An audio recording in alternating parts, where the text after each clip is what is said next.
Welcome to the Golf Parent. What you say?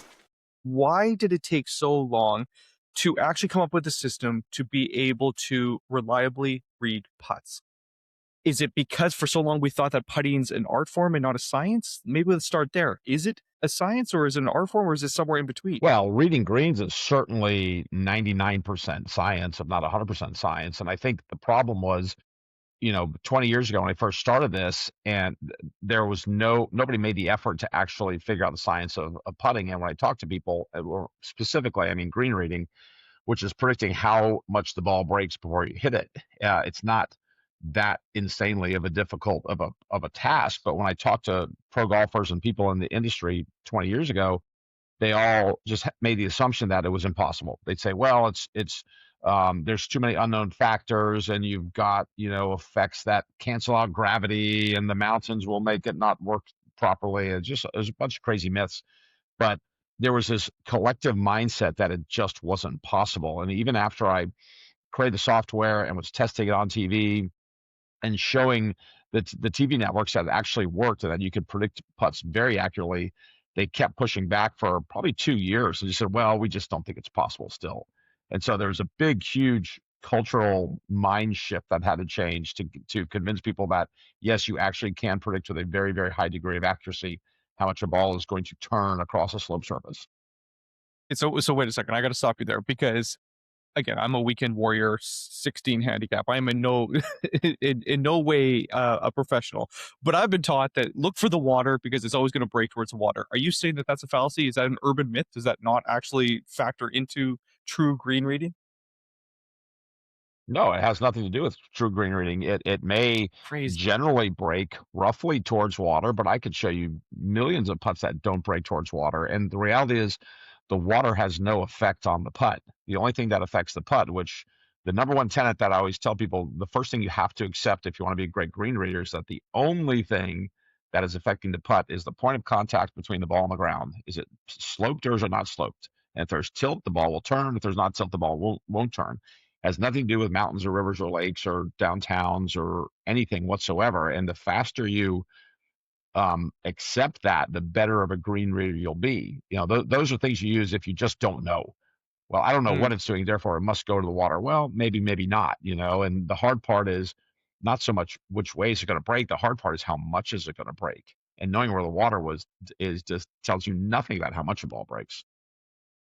I feel like we're at this point right now where it's like back in ancient history, it was okay. The reason why there was pestilence or a flood or a drought is because you didn't appease the gods. So therefore, that must be the thing. Let's sacrifice a white bull or do a counterclockwise rain dance or whatever it is, because that must be what's working. And then we find out that no, that has nothing to do with it. And I feel like we're at that pivot point right now with golf where it's like you have all these urban myths, you have all these kind of things that apparently have nothing to do with it, and that there actually is a science behind it. So everybody's heard of Aimpoint. I mean, at least 99% of people listening to this podcast or seeing this on YouTube probably have heard of Aimpoint and know what it is. But for the layman, for the person that has heard it but has no idea what actually is Aimpoint, how would you break it down in the simplest way possible for the listeners and the viewers? Yeah, the simplest way possible is as a method for anybody. You don't even have to have any golf knowledge for anybody to predict how much the ball is going to break on any green, any length of putt, any green speed, any amount of slope. It doesn't matter. It's a very, very accurate and straightforward method for predicting break. And I've taught it to people who have never touched a golf club in their life, and they get the same reads as I do within 20 minutes. And so it was actually designed for kids. I first designed it for 7 and 8 year olds who hadn't had angles in school yet, because we had a green reading system that relied on you understanding what an angle was, like 30 degrees, 45 degrees, and they hadn't learned that in school. So we needed to come up with something that got them aiming in a better place without relying on angles. And 30 days later, it's being used on PGA Tour. Okay, so what I love that because it's like they often say with intelligence and knowledge that if you could break it down and if you really understand it, and if you can break it down to the simplest terms and explain it to a 5 or 6 year old and they can understand it, then anybody can understand it. So what was it then that took it from the angles and the math of it to something just so simple that a 6, 7, 8 year old could understand without any knowledge of green reading? Sure. I mean, the easiest thing that we did for them was we just said, feel with your feet, which is the higher side of the putt. And then we had them put their thumb against the hole. And believe it or not, the thumb is about a 1.5% slope, which covers most putts are 1 and 2%. It's probably 80 to 90% of all your putts are going to be 1 or 2%. And the thumb was right in the middle of that. And so it was very natural where they just said, okay, the right side's higher, put your thumb on the right side of the hole. And it just got them aiming above the hole somewhere reasonable. But what we realized was that it wasn't enough for big slopes. And so threes and fours, it was dramatically under reading. And so we started using 1 finger per percent. And it turns out, for some unknown reason, that pretty much exactly matches the science and the math behind how much a ball breaks.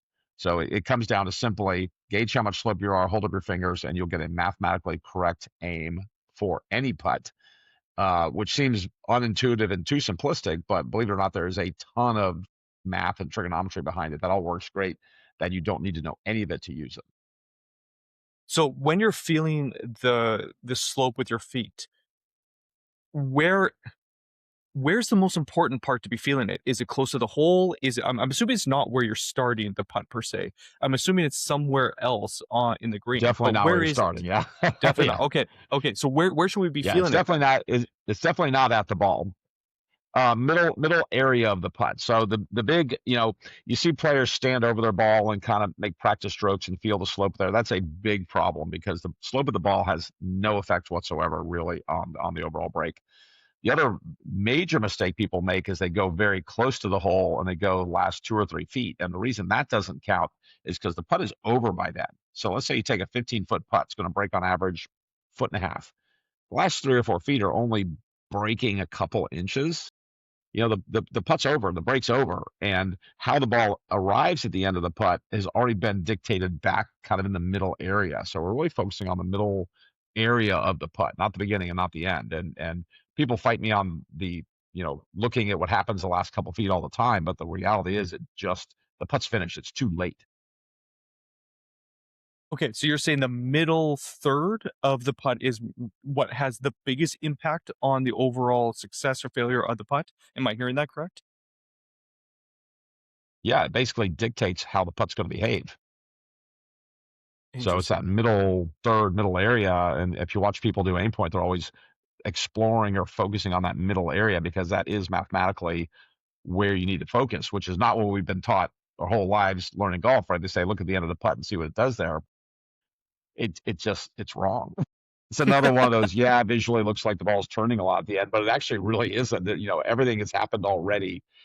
It's too late. You're too late to the party if you're looking at the last 2 or 3 feet. You've got to really focus your attention earlier on and figure out what's going on earlier on in the putt.